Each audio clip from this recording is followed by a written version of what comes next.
بات صرف یہ ہے کہ جب انسان گناہ کرنے لگتا ہے اور اس گناہ پر انسان کو ندامت نہیں ہوتی تو وہ گناہ کی دلدل میں دھس جاتا ہے، اس کے دل پر ایک نقطے سے وہ دل پورا اس کا سیاہ ہو جاتا ہے، اور جب اس کا دل سیاہ ہو جاتا ہے تو ہر گناہ کے لیے انسانوں کے بہانے لگ جاتے ہیں۔ کچھ گناہ اور ہمارے بہانے کیا ہیں کہ رشوت یہ تو تحفہ ہے، موسیقی سانگز یہ تو ہماری روح کی غذا ہے، بد نظری ایک بار دیکھنا تو جائز ہے، غیبت میں تو اس کے منہ پہ بھی یہ بات کر سکتا ہوں، تہمت یہ تو پوری دنیا کہہ رہی ہے، حرام محفل بس ایک رات کی تو بات ہے، بے پردگی میرا تو دل صاف ہے، پردہ تو دل کا ہوتا ہے، نماز نہ پڑھنا ہم کیا کہہ دیتے ہیں کہ فلاں تو نمازی ہے وہ پھر بھی یہ گناہ کرتا ہے پر میں یہ نہیں کرتا، دیوں میں بے حیائی یہ کون سا کوئی مر گیا جنازہ یا کوئی میت ہے، اسراف لوگ کیا کہیں گے، اللہ کو فالو کرنا ہے، اللہ کے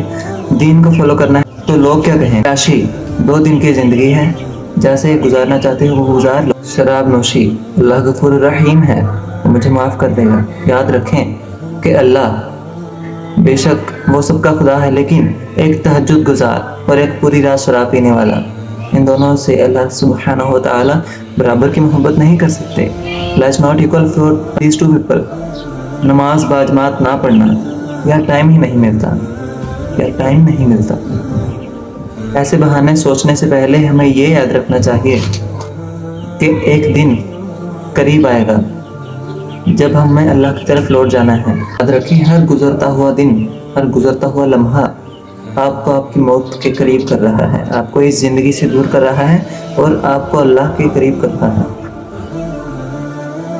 So careful for your deeds، careful for your life۔ آپ خیال رکھیں کہ آج وہ یہ خوبصورتی یا حسن جو آپ کے چہرے پر آج ہے یہ قیامت میں بھی آپ کے چہرے پر ایسے ہی قائم رہے۔ آپ کی موت